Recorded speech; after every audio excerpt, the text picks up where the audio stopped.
दोस्तों, हर चीज की एक उम्र होती है। प्यार की भी एक उम्र होती है। क्या कभी आपने सुना है कि 27 साल की उम्र तक कोई पहुंच गया हो और उससे कभी प्यार ना हुआ हो? असंभव सी बात है। लेकिन दोस्तों, एक लड़की ऐसी थी कि जो कि 27 साल की हो गई, बिल्कुल कुंवारी थी। उसे यह भी नहीं पता था कि प्यार मोहब्बत क्या होता है। किसी ने उसको छुआ तक नहीं था। आदिवासी लड़की, भोली भाली सीधी सादी लड़की, यूं ही अपने दिन गुजार रही थी। लेकिन एक दिन एक शहरी लड़का उसके पास पहुंचता है और दोस्तों उससे प्यार मोहब्बत की बातें करने लगता है। पहले तो लड़की शर्माती है, लेकिन फिर जब उसे मोबाइल में कुछ दिखाता है तो दोस्तों फिर वो लड़की, जब उसे समझ में आता है कि वाकई में ये सब क्या होता है, तो दोस्तों फिर उसने जो किया वो दुनिया की किसी लड़की ने नहीं किया होगा। दोस्तों, एक बहुत ही रोचक कहानी है। आइए जानते हैं पूरी कहानी इस वीडियो में। लेकिन वीडियो में आगे बढ़ने से पहले बस वही रिक्वेस्ट, वीडियो को लाइक कर दीजिए, चैनल को भी सब्सक्राइब कर लीजिए ताकि मेरा हौसला बढ़ता रहे। दोस्तों, एक कहानी है बिहार की। एक लड़का जिसका नाम रामवीर महतो होता है। 30-32 साल उसकी उम्र होती है।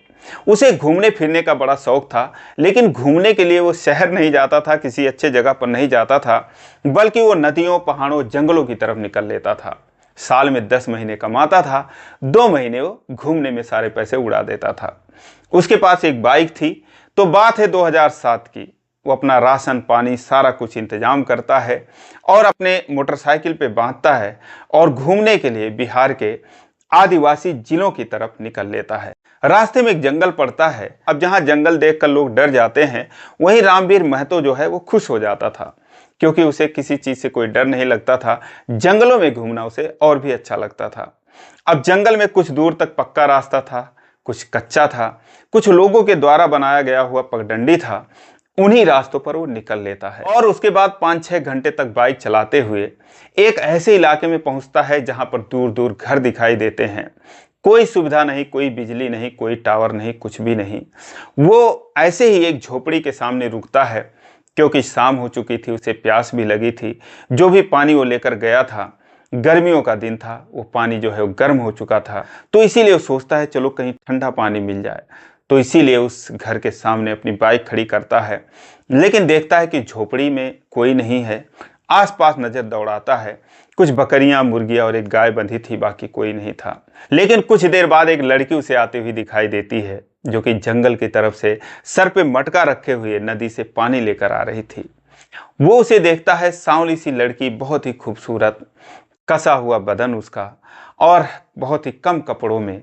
वो उसे जब देखता है तो देखता ही रह जाता है। वो उसके करीब आ जाती है। वो भी उसे हैरानी भरे नजरों से देखती है कि ये कौन है, कौन सा शहरी आदमी है, बाहरी आदमी आज आकर यहाँ पर खड़ा है। क्योंकि अक्सर जो है 2-4 महीनों में कोई ना कोई रास्ता भूल कर उधर आ जाता था। सोचती है ये भी रास्ता भूल कर आ गया होगा और उसके बाद अभी रास्ता पूछने के लिए खड़ा होगा। लेकिन अब रामवीर महतो भी उसको देखता है तो डर जाता है। सोचता है लगता है मैं गलत जगह पर खड़ा हो गया हूँ। ये पता नहीं क्या मेरे बारे में सोचे, इसके घर वाले क्या मेरे बारे में सोचे। लेकिन इससे पहले वो कुछ सोचती, ये कहता है कि थोड़ा पानी मिलेगा क्या पीने के लिए? तो वो जो है हाँ में इशारा कर देती है और उसके बाद मटके से उड़ेल कर उसे पानी पिलाती है। पानी पीने के बाद रामवीर कहता है कि यहाँ पर और कोई नहीं दिख रहा है, कौन रहता है यहाँ पर? वो कहती है मेरा ही घर है। कहता है कि और कौन है? कहती है कोई नहीं है, अम्मा बाबा हैं, शहर में गए हुए हैं कमाने के लिए, 15-20 रोज बाद आ जाएंगे। फिर वो कहता है फिर तुम्हें डर नहीं लगता? वो मन ही मन सोचता है यार, अकेली लड़की, जवान लड़की इस जंगल में अकेले इस घर में कैसे रहती है। वो कहता है कि तुम्हें यहाँ पर डर नहीं लगता? वो कहती है किस बात का डर है? वो कहता है कि अगर कोई आ गया तुम्हारे साथ, कोई शरारत करने लगा, क्या करोगी तुम? कहती है हाँ कोई नहीं आता। 5-6 महीने में कोई आप जैसा आ जाता है रास्ता भूल कर, उसे मैं रास्ता बता देती हूँ क्योंकि आगे रास्ता बंद है, और आप भी आगे मत जाओ क्योंकि ये रास्ता यहीं तक है, थोड़ा दूर में कुछ एक आध घर है, उसके बाद कोई नहीं है। वो कहता है मैं रास्ता नहीं भूला हूँ, मैं तो घूमने के लिए आया हूँ, मुझे घूमने का शौक है, मैं जंगल घूम रहा हूँ। कहती है ठीक है। उसके बाद फिर वो बैठ जाती है, वो भी बैठ जाता है। फिर वो कहता है कि तुम अकेली हो, अगर तुम्हारे साथ कोई जबरदस्ती करने लगा तो फिर तुम क्या करोगी? कोई जानवर ही आ गया तुम्हारे ऊपर हमला कर दिया, तुम क्या करोगी? तो वो कहती है, अपने कमर से एक खंजर उसने खोस रखा था निकालती है। उसे देखकर रामवीर डर जाता है। वो कहता है तुम इसी से मार दोगी? कहती है नहीं, मैं किसी को नहीं मारूंगी, बल्कि मैं खुद को मार लूंगी अगर ऐसी कोई बात हुई तो मन ही मन सोचता है चलो ठीक है, कम से कम पुराने जमाने के लोग अभी भी हैं, पुराने सोच वाले अभी भी हैं। तो वो कहता है कि तुमने कभी प्यार मोहब्बत नहीं किया? वो कहती है नहीं, ये सब क्या होता है, ये सब बातें बेकार की चीज़ें हैं, और अब शाम हो रही है, तुम भी चले जाओ क्योंकि रास्ता आगे नहीं है। तो वो कहता है मुझे जाना नहीं है यार, मैं तो रुकने आया हूँ, कहीं रुकने का यहाँ पर जगह है किसी के घर में, मैं उसको 1000 रुपये भी दे दूंगा। तो वो कहती है कि ऐसा कोई जगह नहीं है, यहाँ पे शहर के लोगों को पसंद नहीं किया जाता है, अगर यहाँ पर आपको कोई देख लेगा तो फिर वो गुस्सा करेगा, आपके साथ मारपीट भी हो सकती है, इसीलिए आप यहाँ से चले जाओ। वो कहता है नहीं यार, मुझे बस आज के रात तो रुकना ही है, क्योंकि यहाँ से मैं जा भी नहीं सकता, मैं सुबह सुबह चला जाऊँगा, बस अपने ही घर में मुझे एक कोना दे दो। बीना कहती है कि यहाँ पर कैसे रुक सकते हो? कहता है अरे मैं पैसे तुम्हें दे दूंगा।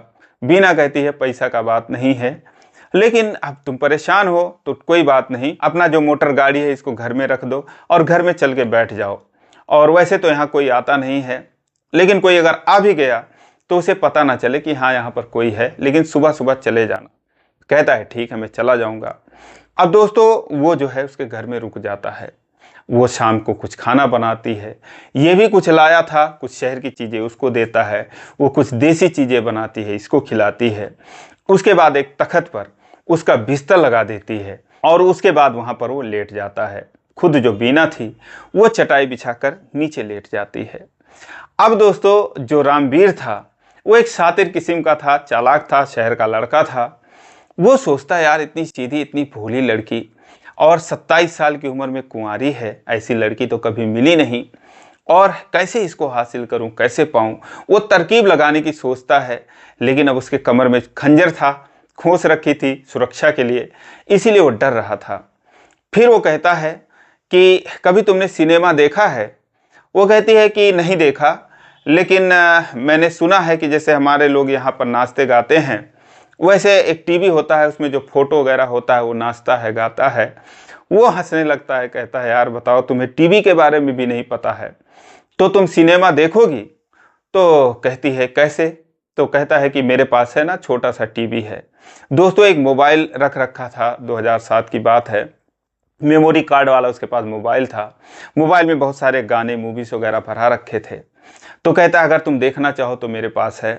कहती है हाँ दिखाओ।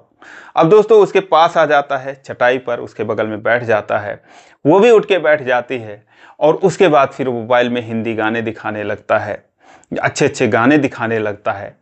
पहले तो बीना देखती है तो शर्माती है, छी छी करती है, अपने नाक भौं सिकोड़ती है, कहती है छी ये सब कैसे ये लोग करता है। लेकिन फिर धीरे धीरे उसको अच्छा लगने लगता है। जैसे कि एक गाना है कि ठहरे हुए पानी में कंकड़ न मार सांवरे, हलचल सी मच जाएगी। तो दोस्तों वो सब चीजें देखकर, चूंकि जो बीना थी पहली बार देख रही थी, तो उसे बहुत ही ज्यादा फील होता है, महसूस होता है, उसके तन बदन में हलचल सी मच जाती है, उसकी धड़कनें तेज हो जाती हैं। वो रामवीर के और करीब आ जाती है, और रामवीर भी यही चाहता है। वो समझ जाता है कि बीना के मन में क्या चल रहा है। वो जो है और गाने लगाता है और उसे देखती है, तो वो कहता है कि देखो ना, प्यार मोहब्बत कितनी अच्छी चीजें हैं, कितना अच्छा लग रहा है, और तुम भी ऐसा करना चाहोगी। अब दोस्तों वो उसके आंखों में देखती है, मुंह से कुछ नहीं बोलती, लेकिन फिर समझ लो कि उसके तरफ से भी हाँ था, वो उसकी बाहों में झूल जाती है। उसके बाद दोस्तों वो मोबाइल एक तरफ रख देता है, अंधेरा हो जाता है, और उसके बाद जो भी कुछ हो रहा था बीना के साथ पहली बार हो रहा था, बीना को फिर एहसास होता है कि नहीं ये सब गलत है। वो उससे दूर हटती है, कहती है नहीं ऐसा पाप हम नहीं करेंगे, यहाँ सब ये सब नहीं होता है, हम नहीं कर सकते। वो कहता है कि मैं तुमसे शादी करूँगा।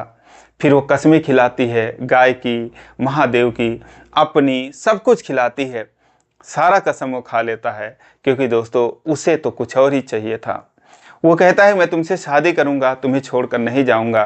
कहती है ठीक है, अगर आप मुझसे शादी करेंगे तो अम्मा बाबा आएंगे, तब तक आपको यहाँ रहना पड़ेगा। मैं अम्मा बाबा से बताऊँगी और अम्मा बाबा भी खुश हो जाएंगे, क्योंकि यहाँ पर किसी का दामाद आप जैसा सुंदर नहीं है। कहता है ठीक है, जब तक वो आएंगे मैं रहूँगा। उसके बाद दोस्तों उन लोगों में जो भी कुछ होता है, उस रात वो दोनों सो नहीं पाते हैं। सुबह जब होती है तो बीना बहुत खुश थी, लेकिन उसकी आंखों में आंसू थे।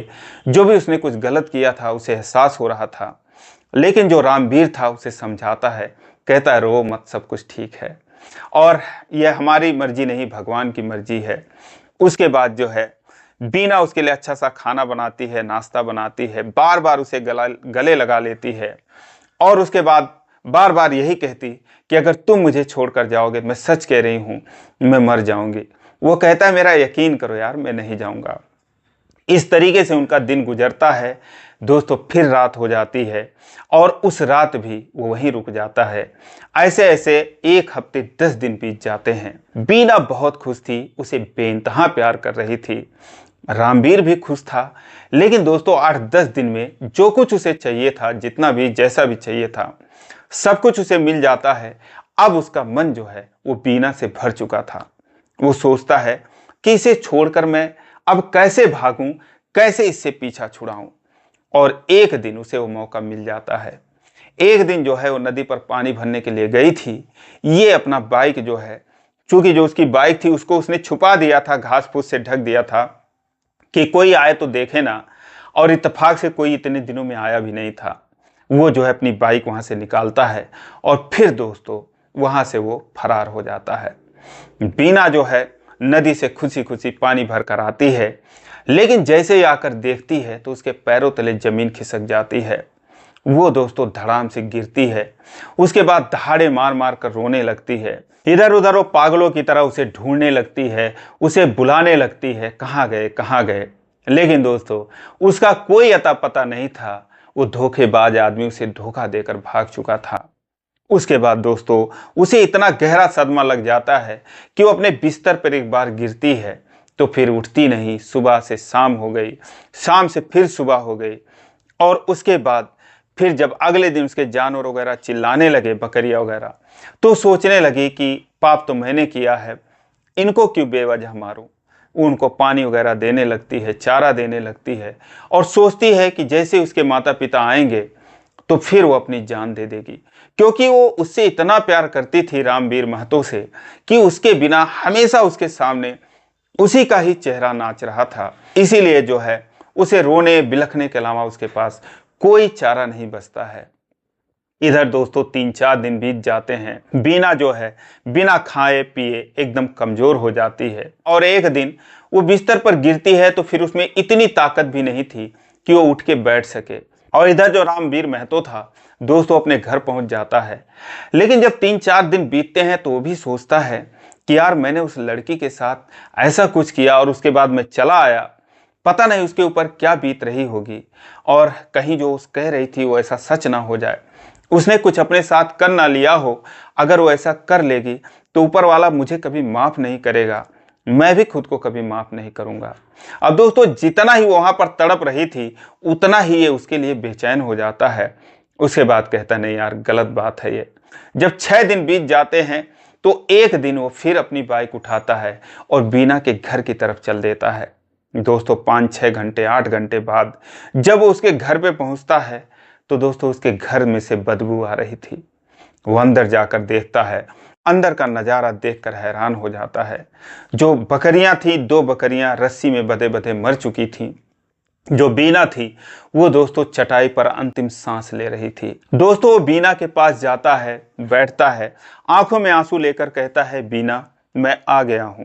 दोस्तों जैसे ही बीना उसकी आवाज सुनती है, अपनी आंखें खोलती है और पूरी ताकत लगाकर जो भी उसके अंदर ताकत बची थी उसे बाहों में भर लेती है। दहाड़े मार मार कर फूट फूट कर रोने लगती है।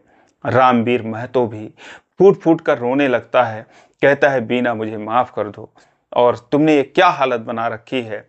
बीना ने कहा मैं तुमसे कह रही थी अगर तुम मुझे छोड़कर जाओगे तो मैं मर जाऊंगी, तुम क्यों आ गए, मेरे मरने के बाद आते। दोस्तों उसके बाद वो उसे संभालता है और कुछ लाया था अपने बैग में, उसे कुछ खिलाता है पिलाता है। जो बकरियां मर चुकी थी उन्हें मिट्टी देता है और उसके बाद उसे संभालता है और बार बार उससे गले लगाकर रोने लगता है। कहता है बीना अगर तुम्हें कुछ हो जाता मैं खुद को माफ नहीं कर पाता, मुझे माफ कर दो, मैं सच में तुम्हें छोड़कर चला गया था। दोस्तों, उसके एक हफ्ते बाद जो बीना के माता पिता थे वो शहर से आते हैं और उसके बाद वो रामवीर को देखते हैं।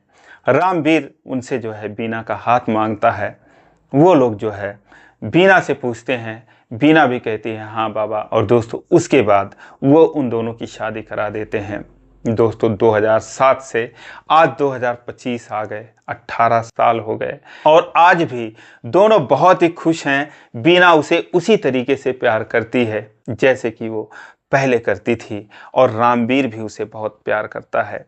आज इनके 3 बच्चे हैं। दोस्तों, जमाना बदल गया, सब कुछ बदल गया। बीना जैसी लड़कियां आज इस संसार में मिलना इम्पॉसिबल है। दोस्तों, ये रही बीना की कहानी। आपको कैसी लगी कमेंट करके ज़रूर बताएं। अच्छी लगी हो तो वीडियो को लाइक नहीं किया तो लाइक कर दीजिए। चैनल को भी सब्सक्राइब कर लीजिए इसी प्रकार की कहानियों के लिए। फिर मिलेंगे अगले वीडियो में, तब तक के लिए जय हिंद।